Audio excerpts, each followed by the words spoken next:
And we are now live on the book club. It's Wednesday, the 17th of March. This is, I believe, episode 14 of Tracy Talks To. And I've still got an amazing collection of authors to chat to, so I'm delighted, and hopefully the viewers will be delighted too. Tonight we are talking to Jenny, Alex Marwood and Will Dean. So as usual, I'm going to ask you guys just to introduce yourselves, and then we'll take it from there. So Jenny, would you like to tell everyone who you are? I'm Jenny Blackhurst. I'm the author of... did you say 5, Tracy? Well, sorry? Did you say 5? I've done 5 books now, I think. Yes, I did say 5, but that was before. I'm the author of 5 psychological thrillers. And that's me. I read a lot of crime, I write a lot of crime, and do you commit a lot of crime? Well, it has been I have been locked down with 2 children and a husband, and we have a new puppy. We shall talk about a puppy later. We'll talk about animals later, because I think we're all big animal lovers. Frankly, I'm amazed you're not down to 1 child by now, but and no husband, and just the puppy. Yeah. Alex, would you like to introduce yourselves to those who don't know you? Golly, okay. Hi, I'm Alex Marwood, and I write psychological thrillers. I guess my most famous one is The Wicked Girls, which won an Edgar Award way back years ago. So I've written 4 crime books and then wrote 3 others under my real name, because this is a pseudonym, which are, was it 3? No, 4. Sorry, 4 others under my real name. And that's about it, really. I write very nasty psychological thrillers. You do. Very nasty. We shall talk about them shortly. And Mr. Dean, all the way, international author. Over here in Sweden, yeah. My name is Will Dean. I write the Tuva Moodyson series, which is set here in Sweden. It's kind of a small town, Twin Peaks mysteries. And then I write standalones as well. And the first standalone is called The Last Thing to Burn, and that came out a couple of months ago.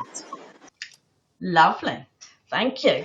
And I'm pretty sure that most people in the book club have read one of your books, or at least one of all of your books, and I'm hoping tonight we get some more questions. Someone's giving us a bit of feedback, so I think we might have to, I'm not sure if there's a bit of feedback going on here. So what I'd ask the TBC members to do, because they're watching the slide at the moment, is whoever comes up with the best questions, they will get a book of their choice written by one of you 3, which obviously I will sort out. So, fingers crossed for decent questions. Alex Shaw's just come on and he says, wow. Louise Beach is saying good morning, humans. And Madeleine Black is saying hello, everyone.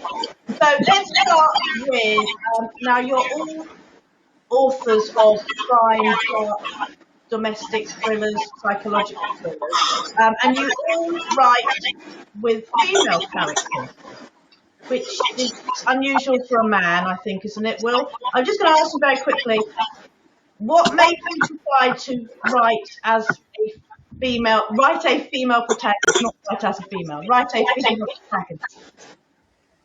I don't know. I mean, I don't have a lot of control over my process, my ideas. I literally, for The Last Thing to Burn, I saw this little cottage in the fens, this little 2-up, 2-down cottage, and I saw a woman walking in and out of the cottage all day long. And I wanted to understand her story. I understood that she couldn't leave, and I wanted to know her story. So it's not like I come to every book and think I want to write a woman again. That just seems to happen. And soon I'll write a guy at some point, but right now I don't know. I enjoy writing female characters. I don't know why. I think maybe it's because I wrote a terrible book before Dark Pines, before my first published novel, and the protagonist of that was a dude, and he was like me but 5 centimeters taller, and that was a terrible book. So that's kind of put me off writing men. Okay. Now, Jenny, I think you're one of the first people that people might not realise is that I actually fangirled over. Because I invented Queen Tracy. Well, it was in the very, very early days of the book club when we first created when I first created it back in 2014, and I'd read your book, and I loved it. Your first book, and I'm going to forget what it's called now because that was a long time How I Lost You. Sorry?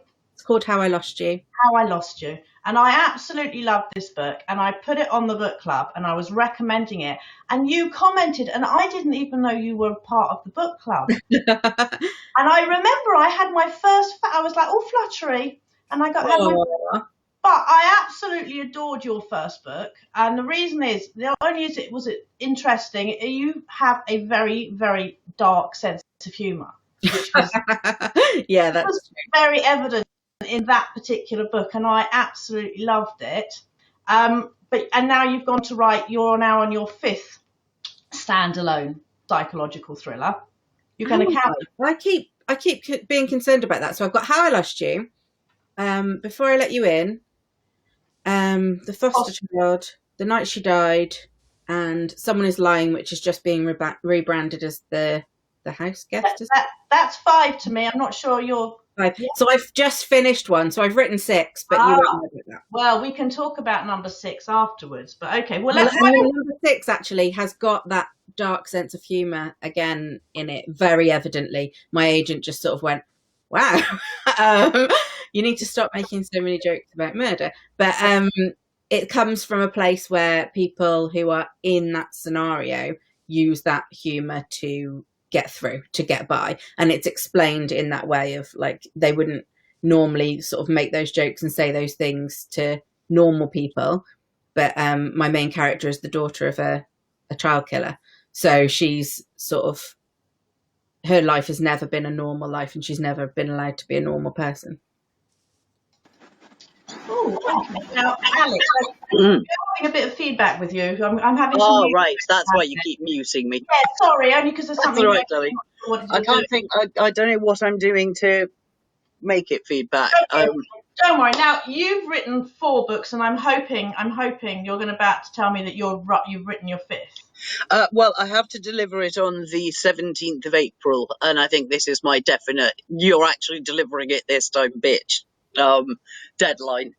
I'm a very slow and very chaotic writer, and my editor is just beyond patient with me. But you know, there comes a time when you have to eventually actually deliver a book.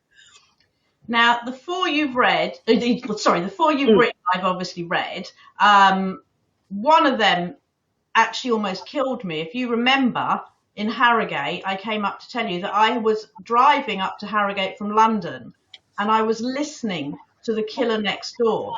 And the woman's voice was like, it was almost like hypnotizing me. And I actually had to pull over because I thought I was going to pass out. And I was really freaking out.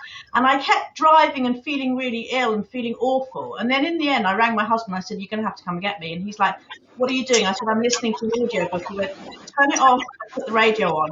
And I turned it off, put the radio on, and I was fine. So her voice, it was, yeah, there was something hypnotic about it. So that's really interesting. I'm trying to remember who did that one. I'll have to look that one up. Yeah, yeah. But, so your 4 books have been controversial. I think controversial is pretty good. Have Describe your books, isn't it? I suppose. I mean, I don't know. Have they? Well, certainly The Darkest Secret. Yeah. Controversial. Which we'll talk about in depth later. Yeah. But do you go out of your way to court controversy, or do you just write what you No, not really. I just get really interested in stuff, and I want to look at it from an angle that is not necessarily the standard angle. The Darkest Secret, I think everybody knows, is not the story of Madeleine McCann, but that was the starting point. I'm just fascinated by that case, and from that I then extrapolated a novel. Okay, we'll talk about how you put your books together. And right, so why don't we just, before we go, because questions are coming in thick and fast, but there's so many books we need to talk about, and there's so many things we need to talk about. This could go on for hours. We could not down reading finish by the time we finish tonight. So Jenny, can you just tell us a little bit about your road to publication, what you did prior to becoming an author? Yeah. So it was so long ago, and I told this story so many times in the early days, and now I've kind of forgotten that I ever used to do anything other than sit and make stuff up all day. But I worked at Jane Norman, the clothing store, while I did a couple of degrees. I did a psychology degree and I did a master's degree in occupational psychology. And while I was doing those degrees, I was working at Jane Norman, and I accidentally became the manager. So because it paid quite well, I stayed there.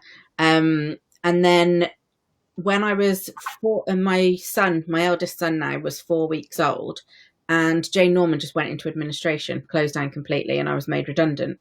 But I couldn't look for another job because I had a 4-week-old baby. I was on maternity leave at the time. So I decided that instead of classing myself as unemployed, I was going to class myself as a writer now. So all of a sudden I was like, right, I'm going to be a writer. So I wrote a book, and I really didn't expect anyone to actually read it. I didn't expect anyone to see it at all. And I put the first 3 chapters up on a website called You Write On. And it was basically a website to get critiques for your writing. But in order to get a critique, you had to give a critique, which meant that it encouraged people to actually do the giving as well as receiving critiques. And it was absolutely torn apart, just torn to pieces. Like there were some people that were horrible about it. But actually it was really helpful and really informative. So I took it down, reworked it, put it back up again. And that must have happened about 15 times. It got torn to pieces again, reworked it, put it back up. And eventually no one was saying anything bad about it. So I was like, hey ho, these chapters might actually be quite good now. All of the feedback that was coming back was good. So I started looking into agents, and I found my agent via the lovely Alex Marwood. She's down that side of my screen, because I read The Wicked Girls, absolutely adored it. It's still one of my favourite books of all times. And I looked at the acknowledgements, and Alex had said she'd acknowledged her agent, and basically said something about Letitia holding your hand through it or something like that. And I was like, oh, I need that. That's what I need. And I thought, whoever brought the Wicked Girls into the world, I want to be with them. So I submitted to Letitia, and she took the book, and the rest, as they say, is history. Brilliant. Thank you. I'm going to unmute you now, Alex. I would say, as a sort of, it's one of my great, how do you get published? All the tips that I use all the time is that I think Jenny took exactly the right route to finding the right agent.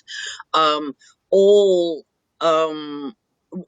writers who get on with their agent and feel that that they've done well by them are slavishly thankful in the backs of their books. Yeah. So if you find an author who you feel like you're in the same market as, and that you have some similarities to, and obviously Jenny and I do have quite a lot of similarities, including of course the black humor, you would be well advised to have a go at that agent. Because I didn't at first. I did go through other agents because I looked in the Writers and Artists Yearbook. So I made that sound very easy with publication. But I went through other agents first, and it wasn't until I started looking in the acknowledgements and it wasn't until I read The Wicked Girls and found the acknowledgements that I found the right author. Yeah. Thank you. I'm the right author. She's the right agent. It's a miserable experience going through the Writers and Artists Yearbook and just pitching at agents that they don't really say that much about themselves in it. Also, so the first agent I pitched to purely because I loved his name. It was Ewan Thornycroft, and I thought, that is the best agent name ever. I mean, if you're going to be an agent, Ewan Thornycroft is the name you want. He requested my first 3 chapters because they were really good, because they'd been up on this website and been pulled down and ripped apart. And then I sent him the rest of the book, and it was crap because no one had done that for the rest of the book. So I had all this great feedback on the first 3 chapters, and I was getting loads of full requests on based on the first 3 chapters, and I'd send them the book, and they'd be like, the rest of it's kind of shit. So it wasn't until I reworked that a few times as well, and then found Letitia, it was like a perfect storm, really. Yeah, Letitia is also really helpful editorially, I think. I mean, she's been so helpful and supportive for me, Yeah. dragging me through the process of actually getting a book done. Well, I feel sorry as actually for your agent, having just heard that how long it takes you to actually write a book. But tell me, before Alex Marwood was created, tell me how she arrived. What happened. Well, I was a journalist, and before that I was a crossword editor, and before that I was a temp. So I was editing the crossword at the Independent, and unfortunately that was a nice part-time job, which also had you in the office all the time. I was attached to the arts desk and the TV desk, and features up to a point, and so every time you heard somebody going, who can we get to write that, I'd go, and so that was how I became a journalist. And then I ended up being a sort of jobbing features writer, and also I was writing 3 different columns a week, one under my own name, where I was a sort of hippy dippy person who was constantly having strange encounters at bus stops, and one which was a sort of a joke, fake problem page, where I would solve issues that had come up in the tabloids that celebrities had got themselves up to. And then the third, which was a book, which was a thing called The Temp, which the features editor had rung me up and said, "Can you think of any way we can sex up the secretarial pages?" That's a professional term. And having been a temp, I just said, yeah, absolutely, office anthropology. And we have this, it's written by an anonymous person who's a temp. And, every time you get bored with one set of people, you can just move on. And it's easy because she just gets sacked and moves on, So anyway, that started getting fan mail, to my amazement. I mean, this really was the days when any communication you got from the outside was basically written in green ink, and so suddenly it started getting fan mail, which was extraordinary. So I thought about it a bit, and I thought, well, I could turn that into a 20-something rites of passage novel. So I did, and that did really well. And then it all went downhill from there. It just went splat. There are many, many reasons why. But anyway, I wrote 2 more books, and it just got worse and worse. Then I moved on, thought I would try writing a ghost story. So I did that, and that went splat and vanished, and I was getting poorer and poorer. And I just thought that I would have one last go, and I basically financed the Wicked Girls on a credit card. And changed agents, and I was surprised by the number of agents who were actually prepared to talk to me. But anyway, I walked in and met Letitia, and she basically opened with, "So what do you think needs to happen now?" And I said, "I need to change my name." And she just went, "Yeah." And no flanneling, no being nice about it, or telling me that I should be proud of what I'd achieved before. She said, "Yeah," and I thought, "Right, I'm working with you. You are perfect." So then, yeah, the Wicked Girls came out, and I hit some extraordinary pieces of luck. One of which was James O'Brien on LBC, giving it a massive puff. And I was, at the time, I was I was subbing in a futures agency, and got a ping saying, "I think you need to go and look at Amazon. James O'Brien's just been on about you." And I went to look at Amazon, and I'd leapt up from 88,065 to number 7 in the chart, just like that, And then Stephen King picked up on me, and that just made everything go mad in the States. And he is a god, and has been so damn supportive. And so, a lot of good luck. It's not what you know, it's who you know sometimes. Yeah, but what's amazing is that you don't have to know him. No. Thank God, the power of I've social never met media. Stephen King. Lovely, thank you. I'm going to mute you while you roll your fags because it's making a noise, and I'm Oh, going that was making the noise. Is that all right? I'll stop then. hang on. Right, Will, call him Will. Tell me now. We met back in Harrogate a few years ago for the first book. And I think it was Liz Barnsley that was saying, you've got to read this, you've got to read it, you've got to read it. I'm like, yeah, whatever. And then I met you and you were a lovely man and you've got a great beard. So I thought, I'm going to read your book. How did you become a writer? What's your journey? Okay. Is he there? Was it the beard comment?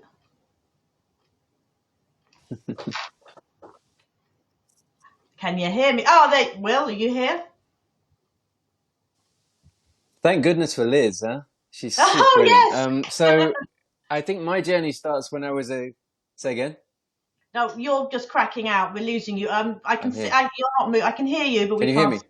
Yeah, I can hear you. So I think my journey started when I was okay, I'll keep talking. So I was a weird kid in the Midlands. I was a very bookish kid. I was the only bookish kid in my family. There were no books in the house. I was always badgering my mum to take me to the mobile library, some truck that came around from village to village. And then I got into Stephen King, like a lot of us did when I was kind of a young teenager. And I was just a very bookish, shy person.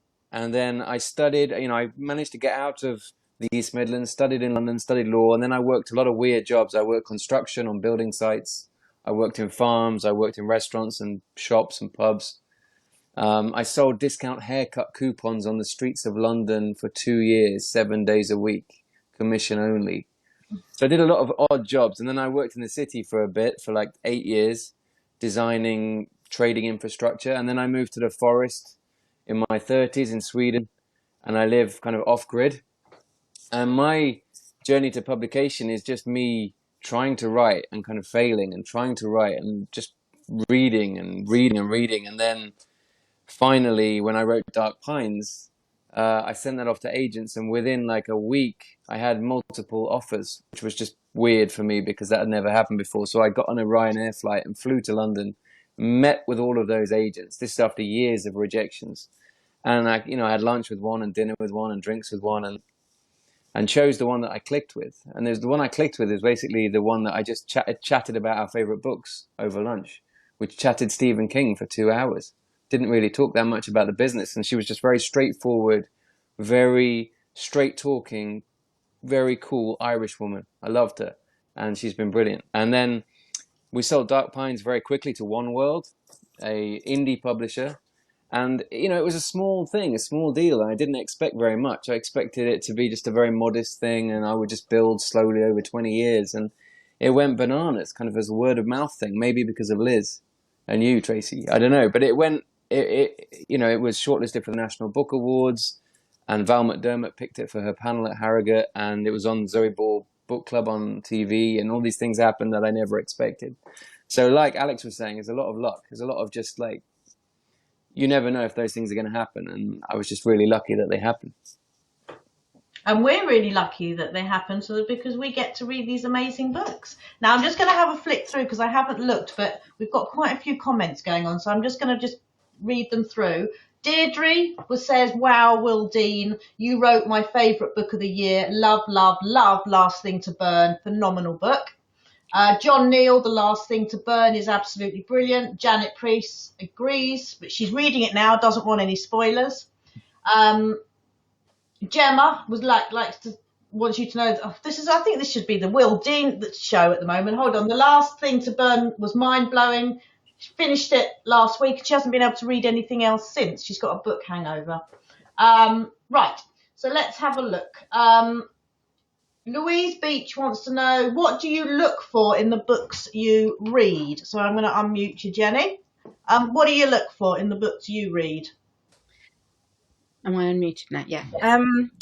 I mean, usually I would say psychological thrillers, but then I went through a whole thriller fatigue stage, and started reading Golden Age detection, and so a lot of your John Dixon Carr, Agatha Christie, Freeman Willis, those sort of books, and I quite like those now. And they're not all about the gory murders, or they're not about massive twists. They're just quite pure in genre.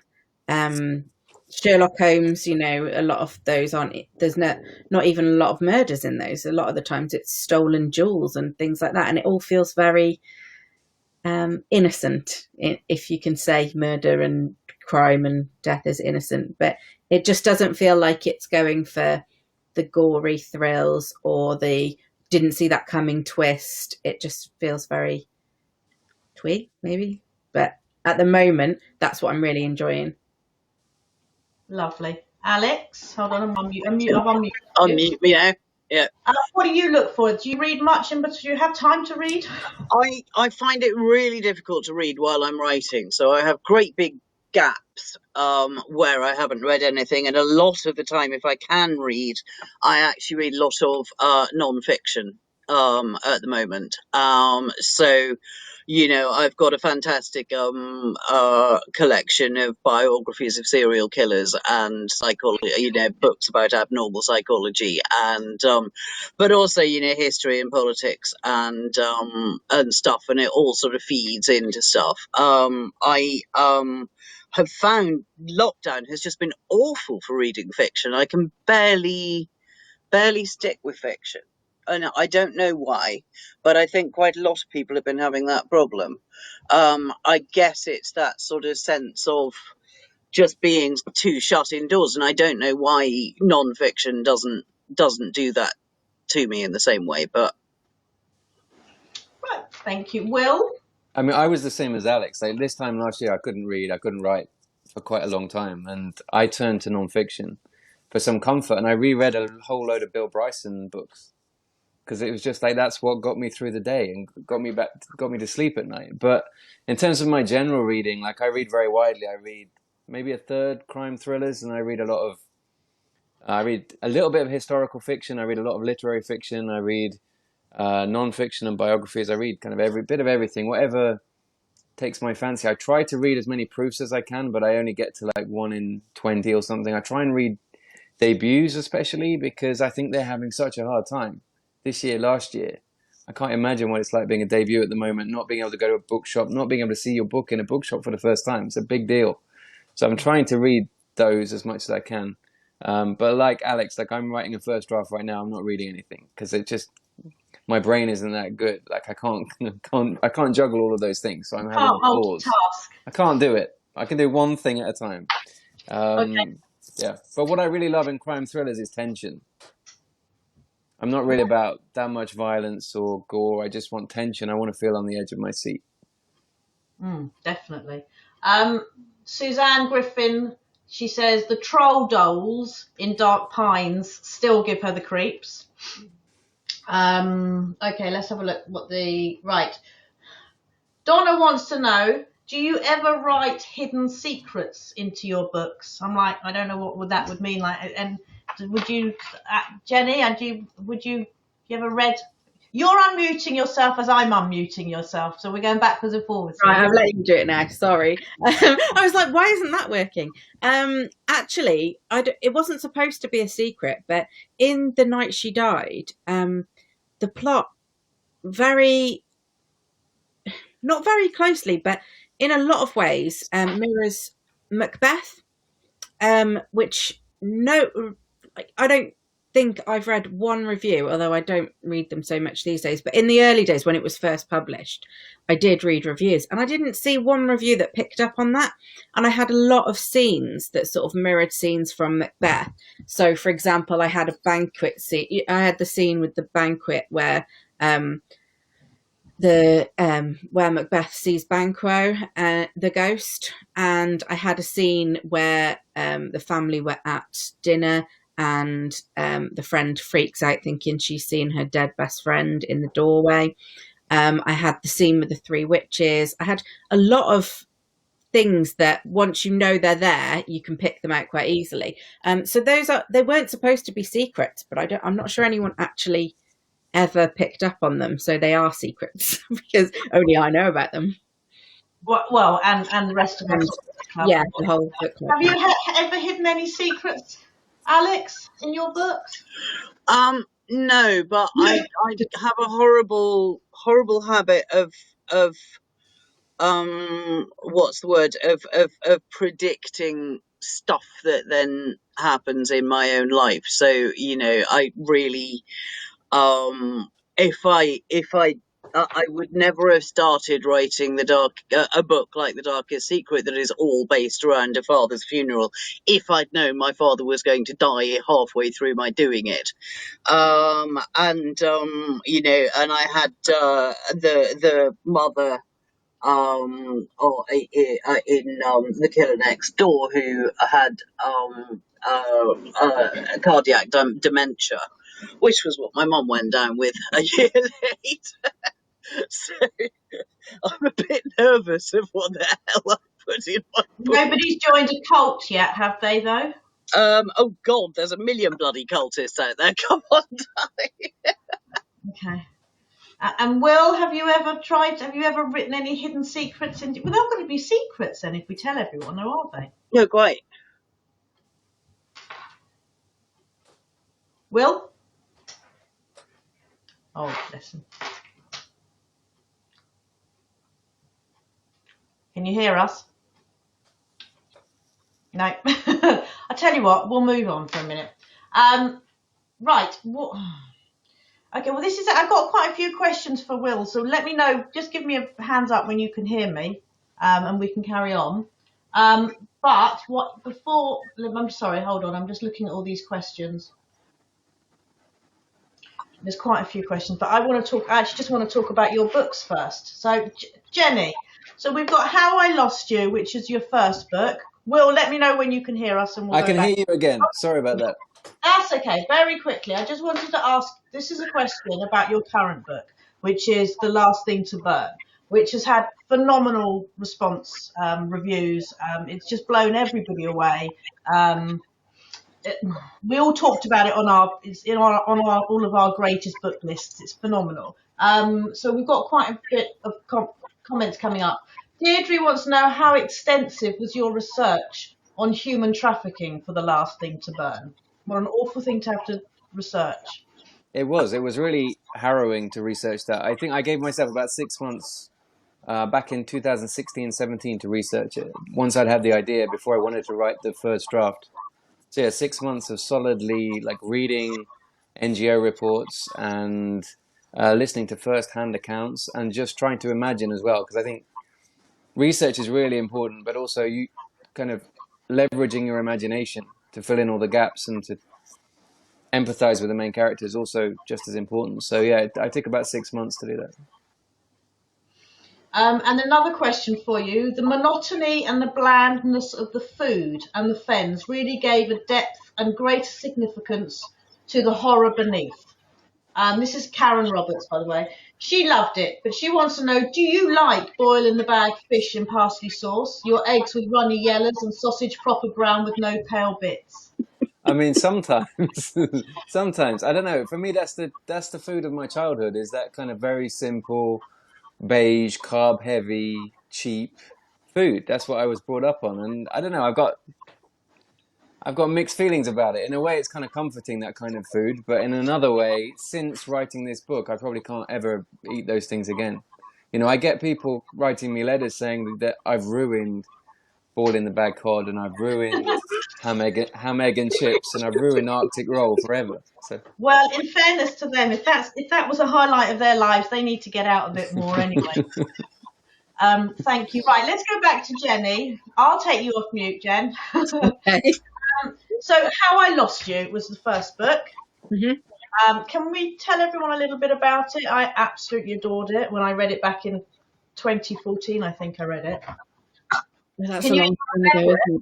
Can you remember? Well, I was just about to say, maybe you should tell everyone about it, because I can't actually remember it. But I can, of course, because it was my first baby. And so How I Lost You was about a woman called Susan Webster, who had just spent 4 years, I want to say, but if I'm wrong about any of this, I apologise. 4 years in a psychiatric institute for killing her newborn son. And she's released on parole, and she goes to start a new life in tucked away in a little village. And she receives a photo of a 4-year-old child on the back with the name of her son. So the question is her child really dead? And if so, who is the little boy in the picture? It is. I thought it was absolutely fantastic, and I know it was. And when it came out, a lot of people were loving it on the book club. And again, it has your dark humour. Now, your second book, was that Before I Let You In? That was the second one, yeah. I think, yeah. You remember that? That one's about Karen, a psychiatrist who she's the fixer in her group of friends, and there's always one, isn't there, that you can turn to, and one that will fix any of your problems, and that's Karen. And she's a psychiatrist, and she has a patient walk into her life who knows a lot more about her and her friends than she should. So it's about the psycho patient versus the psychiatrist, or is it? And that's, I suppose I should finish all of my descriptions with, or is it? Because actually I can't talk about the books because they're rarely about what the blurb is, because they just sort of twist halfway through. But that's how it starts. And then number 3, I think it was The Foster Child, but it might be The Night. No, number 3 was The Foster Child. Okay. About a child psychiatrist who, or child psychologist she was, who goes back to her hometown, and she's asked to look after a little girl in her social services role, called Ellie Atkinson. And everyone's afraid of Ellie because strange things happen when Ellie's around, and people get hurt when Ellie's around. And everyone says Ellie is a witch. But Imogen knows that she doesn't believe in the supernatural and she doesn't believe in witches until she upsets Ellie. Or is it? Or do you? I've put it now, don't I? Okay. Hold on. Sorry, I'm just trying to look at. I'm trying not to read all the comments as well. And then we go on to The Night She Died. Yes, Evie. What was her name? Evie something or other. There's been so many. There's a lot of characters. Evie White, she was one of my favourite to write, actually. Throws herself off a cliff on her wedding day. I don't think I need to say any more about that.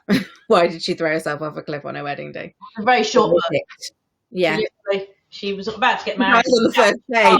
Yeah. There we go. And the end. No, and then her best friend and her new husband try and find out why she would do that. Yeah. No. Or is it? Or is it? And then finally, which completely confused me today on Amazon, and you as well, is it looks like you have a new book, but you don't.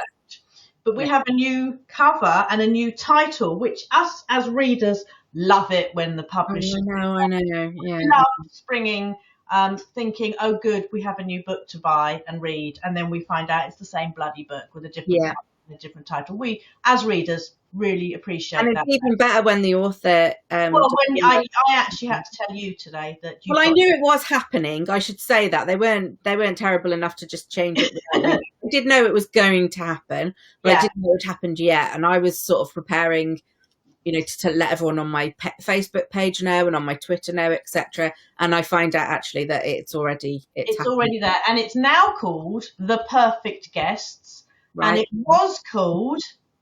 Someone is lying. Someone is lying. And oh look, we got a couple. Ta-da! I've got that one. So right by my chair. The other ones are all over there. So this is the latest book. Someone is lying. What's it about? That's not the cover and that's not the title. I don't even look at that. So the latest book is called The Perfect Guest. Someone is lying. What's it about? So a year after Erica Spencer dies in a tragic accident at a house party, a podcast drops. That's what the kids say these days, isn't it? A podcast drops claiming that Erica's death was in fact murder, and that the podcaster knows who done it. And it's based in gated community in Cheshire, and so there are a finite amount of guests that at the party that could have done it. And each episode of the podcast focuses on one of those guests and the secrets that they are hiding. And there's a lot of secrets. They're rich people, and there's a lot of secrets. Or is it? Or is it?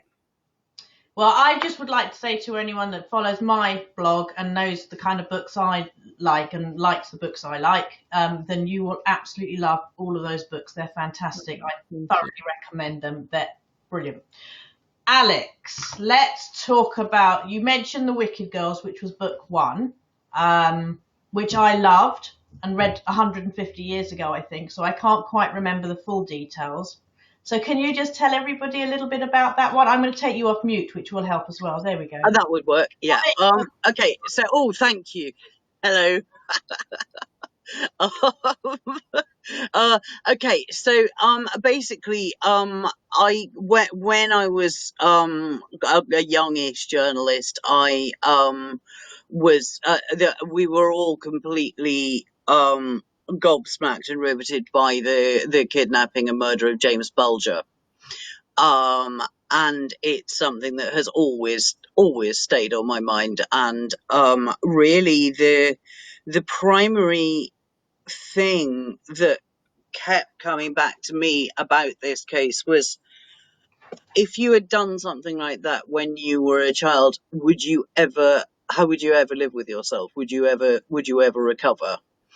And that is basically the premise that I started from. It's set 20 years, I think it is, after these 2 girls have killed a small child, and you gradually find out the circumstances under which that happened. And 20 years later, they are both living completely blameless, respectable lives with new identities. And one of them is working in living and working in a seaside town that's sort of loosely South End, mixed with various other places along the south coast, one of those rundown resorts on the south coast. And a serial killer is stalking the town, and the other one is working as a journalist, and they get thrown together. Obviously, the conditions of their probation are that they will never see or speak to each other again, and they get thrown together in a way that means that they simply cannot get away. And I loved it. It was very, very powerful, very, very, very good. And Stephen King liked it, so that's enough for anyone. If you haven't Absolutely. read it, if Stevie Boy liked it, buy it. The Wicked Girls. Book 2, the one that almost killed me on the way. The one that nearly killed you. Yeah. Well, basically all my books have some sort of vague starting point in real life. This was Dennis Nilsen, who was a serial killer in London in the early 80s, and he killed I think it was 14 young men and boiled up their bodies while living in a shared bedsit house, basically. And the thing with that is just, how the hell do you live in a shared house with somebody who's doing stuff like that and not notice? And that was my starting premise. So it's basically all the people that were living with Dennis Nilsen and why the hell they didn't notice. Well, I have to say, as a mother of teenage boys, you do kind of get nose blind to the smells, so you probably might not notice decaying body parts. Yeah. Now, The Darkest Secret's probably the one that caused the most controversy, because it came out, you mentioned before, the Madeleine McCann, which obviously is no way related or anything, but no. Talk to me about The Darkest Secret. Okay, well, The Darkest Secret is basically, again, it's about, I think one of the things that really interests me in books is just the fallout from stuff, and, the effect that it has on not only the victim, but on all the other people whose lives are smashed by these awful crimes. So basically, it's on two timelines, and in the first timeline, there is a character called Sean Jackson, who is a very rich, very spoilt, much married Lothario with a trail of broken relationships behind him and a series of children, who has his 50th birthday, and he holds it with all his drunken druggy cronies down in a house on sandbanks in Poole Harbour, it's set in 2004, so it's quite early on in that time when sandbanks had suddenly become this millionaires row. His second he's still with his second wife at this point. There are two very pissed off teenagers from his first marriage, and they bring a pair of twins, their twin daughters, to this party, and the second wife has fallen out with the nanny, and they have no childcare, but they don't want to stop partying. So they carry on partying, and at some point during the weekend, one of the twin daughters vanishes, and it becomes a huge cause celeb across the country and goes viral. Is one of the early moments of things going viral on the internet. And then 12 years later, Sean dies, and his eldest daughter finds herself charged with taking the surviving twin, who is her half sister, who she's basically never really met, to the funeral. And they go together to the funeral, and when they get there, they find that they are surrounded by all the people who were there in the first weekend. And then things start falling apart. Or does it? Sorry? Or does it, as Jenny likes to say? Exactly. Or do Does they? And then your last book that's out, Yeah. The Poison Garden, is Yeah. change, really. Yeah. For you. It's much more literary. I loved it. Thank you. So tell us a little bit about that one. Well, that really comes out of my obsession with the awful an awful thing that happened in the 1970s, which, if you're old enough, you will be familiar with, which was the People's Temple in the mass suicide of the People's Temple in Guyana, who were based in Guyana, were an American cult who had moved down to Guyana, led by a man called Jim Jones, and basically things went from bad to worse in this jungle compound, and Jim Jones decided that he was going to kill them all, or rather that they were all going to kill themselves. So they laced Kool-Aid with cyanide, and this is actually where the phrase "drink the Kool-Aid" comes from. And 980 people died in one go.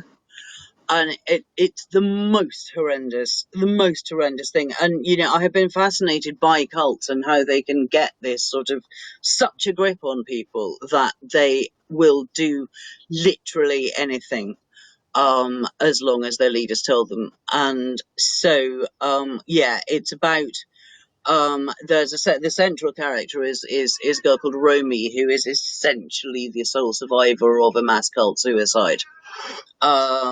And she has been, having been found clearly not responsible for this suicide, she's been dumped in a hard to let in Hounslow and just left to get on with things. And what she does know is that her two siblings have also survived. They're underage and they are living with an aunt.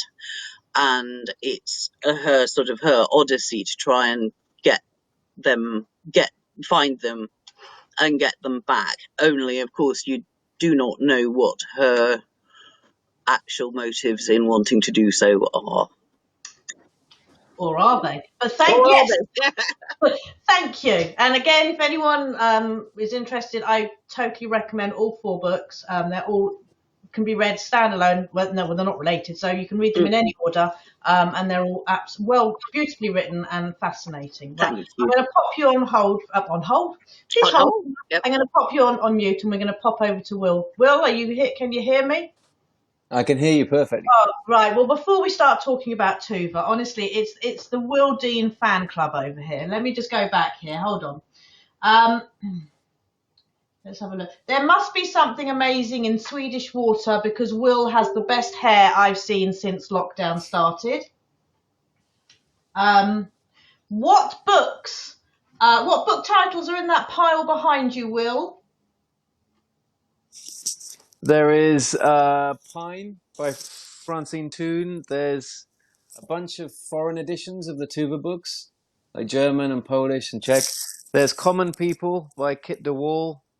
There's Kitchen Confidential, non-fiction, Tony Bourdain. And there's Lanny by Max Porter. And The Sellout by Paul Beatty. Thank you. Does Will really live without neighbours in a remote village? Will really does, yeah. I can walk about a day in any direction. I'm still in the forest. Suzanne wants to know what made you leave the UK and go and live in the middle of the forest on your own in the northernmost part of the world. I mean, I lived with my wife in Sweden, in London, sorry, in like a one-bedroom flat for 15 years. And she's Swedish. So it kind of made sense that if we wanted to move, it would be to Sweden for her sake. And I wanted to live in the wilderness, in true wilderness, in a very low-cost life, growing our own food and using wood for heating and cooking and using our own well for water. And having a low-cost life is quite good if you're a writer starting out. So it worked out quite well. Suzanne also wants you to know that she's read your trilogy so far. She loved every one of them, and she really felt she was there in Toy Town. Many of the characters were very different from the norm, and she misses Tuva already and has only just finished Black River. So there's good news coming for her, isn't there? I noticed on Amazon today. Kept that one quiet. Let's talk about your books then. Moving swiftly on. Did you see that subtle change of Seamless. direction? It's seamless. Nobody's noticed I'm in a onesie either, which is really cute. Look, I've dressed up for you. I'm wearing my onesie. Right, Dark Pines is book number 1 in your Tuva, and I apologise because occasionally I mispronounce that, but we don't discuss that here. Tuva Moodyson series. You've got your 4th book coming out shortly, which is Bad Apples. Love that. The cover looks amazing.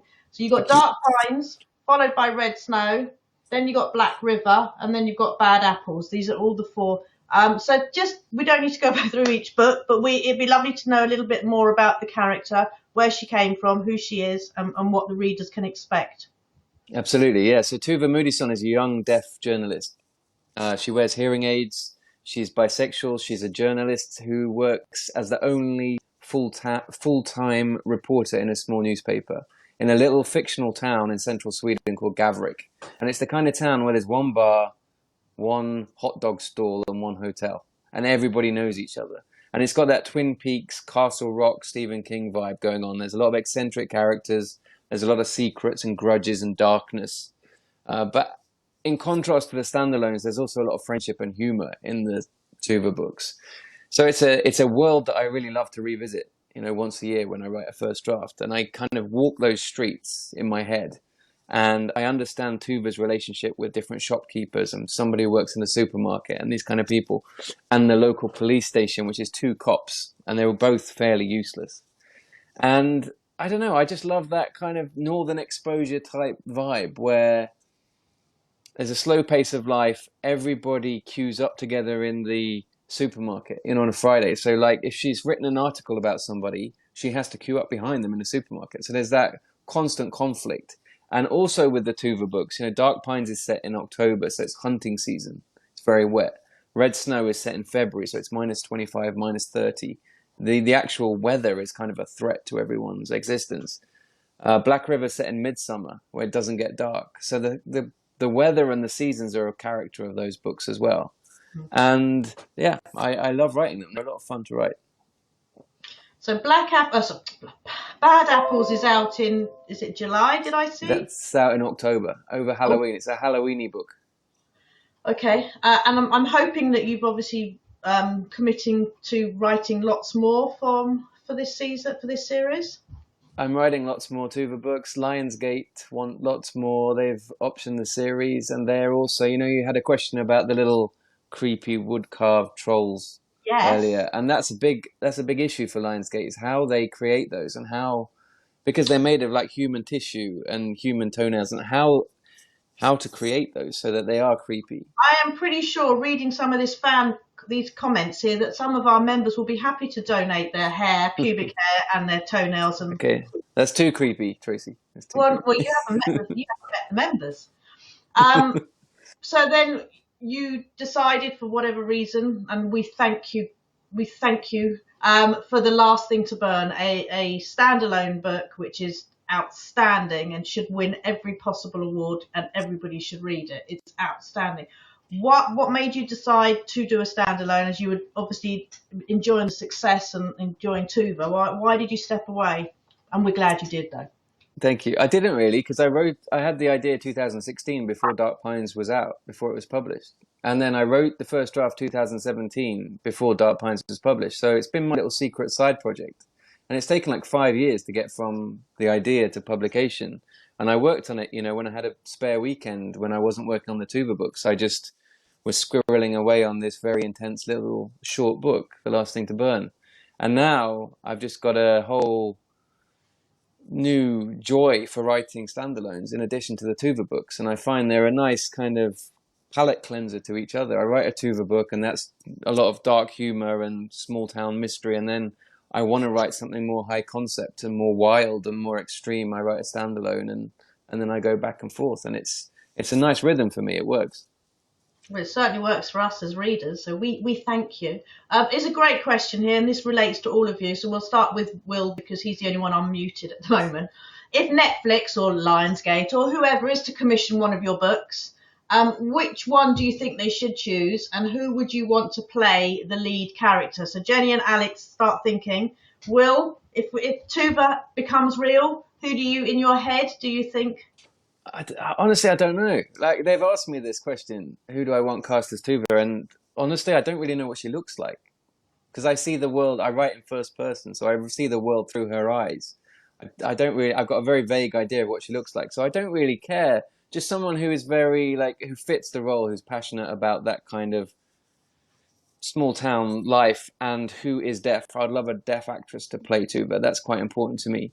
And with The Last Thing to Burn, I have no idea, especially Len. That's a hell of a role to play Len. I don't know who would want to take it on. It's kind of a big task, I think.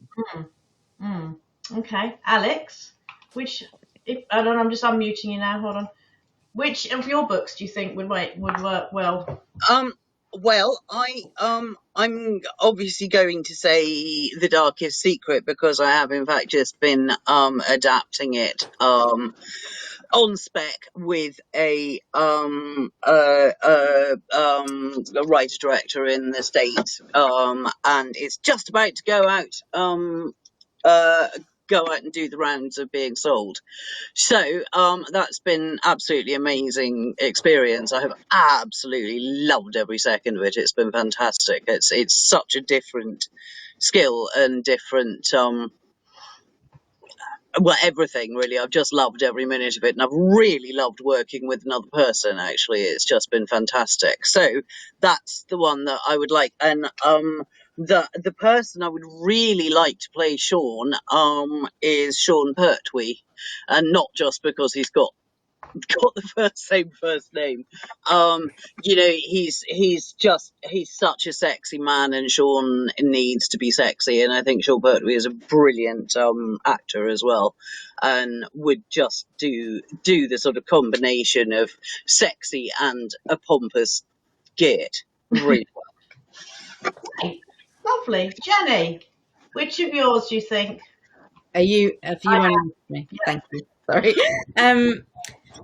So I would love to see Before I Let You In, I think, on the screen, because I wrote it. Well, basically, I'd love to see any of them on the screen, but this is the easier one to answer, because I wrote the main character with a character in mind, with a look in mind, and that would be Saran Jones, who I absolutely adore. everything she's in. And I had I once put out a tweet saying, "Who's your favourite detective?" And this guy tweeted back and said, "Rachel Bailey, obviously." And I mean, that's a good answer. And he was getting loads of likes on this tweet. And the tweet didn't attract that much attention apart from this one answer from this one person. And so I looked him up, and it was her husband. It was Saran Jones's husband who'd replied to my tweet.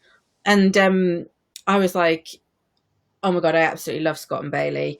And he tweeted back and said, well, I'm going to go and buy one of your books. So I said, well, if you're deciding which one to buy, if you get Before I Let You In, it was written with a certain female detective in mind, wink, wink. And I thought, this is it. Saran Jones is going to read my book. And then, like, in the next week, her husband's probably going to tweet me and be like, yeah, Saran loves it. And she definitely wants to play Karen. And she thinks it'd be the role of a lifetime. And I thought it was a done deal. And he ghosted me after that. He never. He didn't like the book. Or he didn't buy the book. He didn't like the book. Or maybe Saran hated the book. I don't know. Either way, it's not happening right now. So come on. Very, very quickly, Alex, I'll put you back. I unmuted you. Jen Phillips is saying it's a gorgeous picture behind Alex, but we know the truth. It's I work in bed, and this is my headboard. Bought recently, and it took. Yeah. I got it on Etsy. Look, it's fabulous, isn't it? It was a classic. I've got quite severe ADHD, and it was the most classic ADHD purchase. You know, I didn't actually. You know, I just saw it and went, oh my God, I want that, you know, and it turned up, and as you can see, it's massive, and it weighs about 30 kilograms. And it took 2 large men 3 hours to hang the bloody thing. But anyway, that's it. Right, I'm going to read out some comments here to just see. Philippa McKenna says that she once interviewed Livingstone Fagan for a job. He was David Koresh's right-hand man in Waco. She absolutely crapped herself when she found out who he was. Hold on. Someone else loves Tuva. Hold on, let's have a look. Right, and Linda Hill, who you obviously must know, Linda's book bag, she lives in the Fens, so she absolutely loved, obviously Last Thing to Burn, living in the Fens. Jeanette is asking one of the questions that I was going to finish on, which is what is next on the agenda for you guys? What are you working on now? So Jenny, can you tell us about your latest book, or the book that we're going to be coming out whenever? So the book I was talking about earlier about the serial killer's daughter, or the child killer's daughter, that was actually written especially for my German publishers, and that will be released in Germany. So if anyone speaks German, you can get hold of that at the end of this year. But we haven't submitted it in the UK as of yet, because I was actually going in a new direction before Germany asked for a psychological thriller. So I've been writing a locked room mystery of my own. It's actually 3 locked room mysteries in one book, but it's a modern day locked room mystery. And it's about a con artist who is pulled into solving locked room mysteries with a female detective, because I suppose it's like Jonathan Creek meets Hustle. And I've been absolutely loving working on that, just because I love the puzzly elements, and I love the main character that I'm working with. She's fab. And yeah, so that one is almost finished. My agent, who is bit of a ball breaker, isn't she, Alex? She wants it next week, so I better get it to her, basically. And we love her, yes, and we love her. Alex, what do you work? Well, tell us about your next book. What can you do? I am doing sexual exploitation and grooming based among the extremely rich, and I think you can take from that what you think it might be based, well, what it might be inspired by. But it's working title is The Yacht People, but I think that it might be that might be going to change, and it's largely seen through the eyes of somebody working under the stairs, and observing everything going on. And then there's revenge. Right, lovely.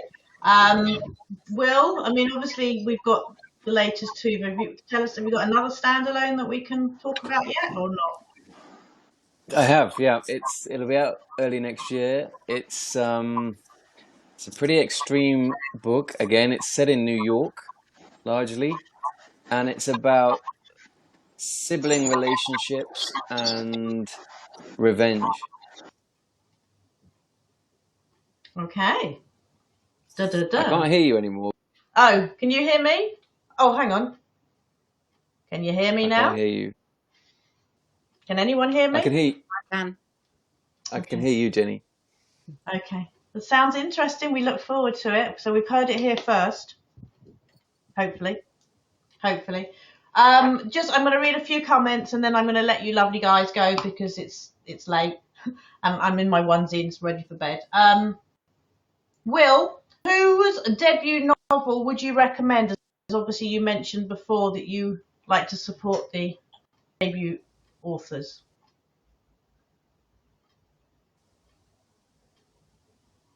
Can you hear me? Can you hear me? Can you No? hear me? I can, yeah, I can hear No, I you. mean, Will. I was going to ask him the question if he can hear me, but I don't think he can hear me either now. Okay, all right then. We're going to say, hold on, there was a message to Alex here. Hold on a second. Alex, I'm going to take you off mute while, there we go. What subject would you write a non-fiction book? Interesting. I think I would probably write a book about cults and cult thinking. Actually, I'm really interested by that subject and about what it is that that that makes us all so very vulnerable to crowd thinking and falling prey to other people's agendas. Will, can you hear me now? It's so sweet because he's just frozen and. Well, we've actually got he's actually moving now, which most of the time he hasn't been doing. But hang on, he's muted himself. That's why. Can you hear me now? Can you hear me, Will? No, now keeps muting himself, and I'm muting. Right. Well, Karen just says she's literally just bought the Poison Garden. I can only hear you, Tracy, when I mute myself. Ah, lucky you. There's a lot of people that would rather mute you.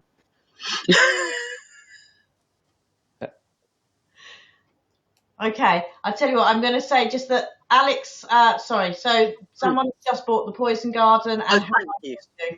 So there you go. At least Thank you very much. You've got one sale out of it. So I'm going to tell you guys, I'm going to say goodbye. We're going to just say goodbye to the bookshop, to the book club. So thank you everyone for watching and for your questions. And hopefully you will have a couple of books, or at least one or two great new books to read. And we look forward to reading your reviews on Amazon as soon as you finish them. So we'd like to say goodbye to everyone now.